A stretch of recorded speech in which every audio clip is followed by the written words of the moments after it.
Cuma menariknya tuan-tuan, itu saya kata delicate-nya, 4 orang ni.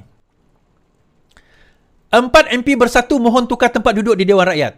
4 ahli parlimen bersatu yang menyuarakan sokongan kepada PMX memohon agar tempat duduk mereka di Dewan Rakyat ditukar. Mereka adalah Zahari Kecil, Iskandar Zulkarnain, Suhaili Abdul Rahman dan juga Muhammad Azizi. Yang di-Pertua Dewan Undangan Negeri Dewan Rakyat, Johari Abdul berkata dia telah menerima surat daripada mereka berkenaan perkara itu. Bercakap dalam sidang media di Parlimen hari ini, Johari berkata dia akan melihat aturan dalam Dewan Rakyat sebelum membuat keputusan. Saya akan hubungi mereka ketika daripada Bali. Akan ada pertemuan tak rasmi. Tengok macam mana. Saya baru terima surat, katanya. Seperti ahli parlimen Muar, Syed Saddiq, dia tak mau duduk di sebelah kerajaan dan minta duduk yang lebih selesa. Macam keluarga, dulu mereka tidur di bilik tidur, sekarang mereka nak pindah ke ruang tamu, seluruh Johari. Sementara Johari berkata kedudukan Syed Saddiq tidak akan berubah. Kata Johari, selagi ahli parlimen itu belum menghabiskan proses undang-undang, dia tidak perlu mengusungkan kerusi tersebut. Okey, kita akan pergi ke situ sebentar lagi. Now, yang menariknya kat sini, tuan-tuan, dinamika sebab dalam minggu ni, saya rasa dalam sehari dua ni, Bersatu akan mengadakan mesyuarat. Okey, Bersatu akan mengadakan mesyuarat dan mesyuarat itu akan menentukan nasib 2 lagi ahli parlimen mereka. Now, dalam masa yang sama, bila mereka nak menukar kerusi ke kerusi kerajaan, what will happen to them? Sebab itu saya kata, sekarang ni senjata makan tuan. Undang-undang anti lompat parti yang diluluskan oleh parlimen sebelum ini hanya tertakluk ataupun hanya kena kepada mereka yang tukar parti. Sebaliknya, mereka yang tidak tukar parti seperti 4 orang ni, ataupun mereka yang dipecat daripada parti, mereka tidak dianggap sebagai lompat parti. Itu persoalan yang saya timbulkan tempoh hari. Adakah dipecat itu dikira lompat parti? Rupa-rupanya ada kenyataan daripada Wan Junaidi sewaktu Wan Junaidi pergi bersama dengan Kerajaan Perikatan Nasional, GPS bersama dengan PN pada waktu itu, bahawa sesiapa yang dipecat daripada parti tidak dikira sebagai lompat parti. Jadi menariknya keempat mereka bila dah bertukar kawasan seolah-olah telah mengundang, dan ini juga kenyataan daripada Menteri Undang-Undang, telah mengundang bahawa mereka dipecat daripada parti. Itu yang mereka nak sekarang ini.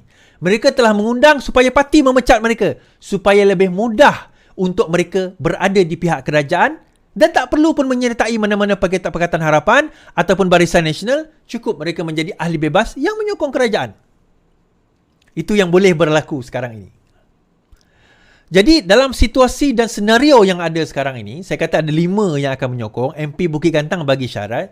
Saya tak imagine MP Bukit Gantang ni sokong. Sebab itu saya tak terima dia sebagai orang kelima.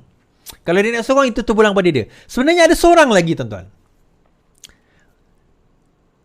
Dia ura-ura sama ada daripada Bersatu ataupun daripada PAS. Cuma saya tak boleh nak buka cerita. Sebab ini strategi. Kalau saya buka cerita, nanti ada orang marah saya, maki saya. Kenapa kau dedahkan strategi Is? Jadi tak payahlah saya dedahkan. Keempat-empat mereka ini, tak ramai yang tahu. Saya dah buka cerita ini sebelum masa PRN hari itu lagi. Bahawa akan ada 5 orang yang keluar dan juga bersama dengan kerajaan, kerajaan kita pada waktu ini. Pada peringkat itu, bukan rundingan, tuan-tuan. Saya kata bukan rundingan. Sebaliknya pada waktu itu, bukan maksudnya rundingan arti kata bukan kerajaan datang offer, bukan. Sebenarnya saya nak buka cerita pada hari ini, bukan kerajaan datang jumpa mereka dan offer, bukan. Tidak berlaku exercise itu. Apa yang berlaku ada di kalangan Bersatu dan juga PAS. Datang berjumpa dengan wakil kerajaan. Saya tak nak sebut, okeylah saya sebutlah. Wakil UMNO lah, senang cerita. Wakil UMNO untuk menyatakan bahawa mereka nak menyokong kerajaan perpaduan. Cuma implikasi yang mereka nak, mereka risau adalah mereka akan jatuh kerusi mereka. Jadi nasihat yang diberikan, dah 4 saya boleh cerita lah. Ialah, kamu keluar, sokong, tetapi jangan letak jawatan. Tunggulah sehingga kamu dipecat. So, ada beberapa ahli wakil daripada PAS dan wakil daripada Bersatu menyatakan sokongan persetujuan. Cuma PAS sedar benda ini. Disebabkan PAS sedar benda ini, diorang buat satu program tertutup di kalangan ahli-ahli parlimen mereka, brainwash, kemudian angkat bai'ah baru. Tak percaya, tonton pergi tanya dengan pimpinan PAS ahli parlimen. Jangan tanya dengan macam-macam. Macam-macam mana dia tahu? Bagi tahu dia, betul ke kamu buat dekat hotel bai'ah tersebut? Cuma ada ahli PAS tu bertanya, kalau dia engkar kepada bai'ah tersebut, adakah dikira sebagai telah lompat parti? Jawapannya mudah, tidak. Kerana bai'ah tidak mengikat undang-undang. Soalan kedua, adakah dia berdosa? Jawapannya tidak. Kerana bai'ah tidak boleh terikat dengan perkara yang haram. Kalau dia lompat, maka cerailah bininya, isterinya. Itu perkara yang haram. Menceraikan bukan atas faktor yang sepatutnya. Tak boleh. Naya kat isteri hanya kerana politik. Tapi yang bai'ah kali ni bukan cerai isteri. Dia ada satu lagi bai'ah yang lain. Apa bai'ah dia? Tuan-tuan, tanyalah ahli parlimen tu sendiri apa bai'ahnya. Jadi tak perlu. Tak perlu untuk nak pergi letak jawatan, tak perlu, kerana sekarang ini mereka tunggu untuk dipecat. And that's why dia request untuk tukar. Okay, langkah dia. Setelah perbincangan, kan saya sebut ada tim A, tim B dalam Perikatan Nasional, nak jumpa kerajaan sebagainya. Perbincangan tersebut berlaku. Oh, yang maksudnya mereka berempat ni lah jumpa kerajaan. Bukan mereka berempat ni, tuan-tuan. Bukan. It's not four of them. Orang lain. Okay, dan wakil PAS pun ada. Dan mereka datang, so kena buat secara delicate. Tak boleh tergesa-gesa. Bila nak buat? Masa bajet. Kenapa nak buat masa bajet? Kerana bajet adalah masa terbaik untuk nak menyatakan sokongan. Sebab lepas ni ada undi. Lepas ini ada undi. Sebenarnya bajet ni tak perlu 2/3 pun. Tetapi, yelah nampak lebih lah. Kalau buat masa tiba-tiba tengah sidang yang biasa-biasa, umum. Tak ada benda. Ni nak bajet ni, dia nak menyatakan sokongan ni. Okey, setelah menyatakan sokongan, hakikatnya kamu akan digantung. That is why kenapa bersatu hari tu tempoh tersebut jam. Dia orang tak tahu nak gantung ke nak buat apa. Nak buat macam mana kita ni? Nak gantung ke nak pecat? Nak pecat tak boleh.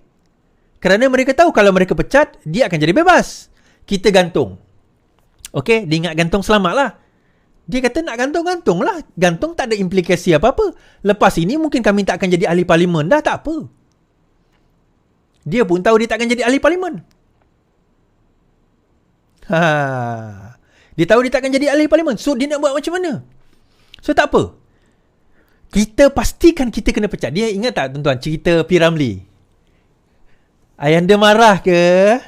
Tak marah. Betul tak marah? Betul. Kalau macam tu, mari anak-anak. Ambillah harta. Ambillah harta Sadik Sigaraga. Ambillah harta Sadik Sigaraga. Dia pun datang ambil. Ayahanda marah ke? Tak marah.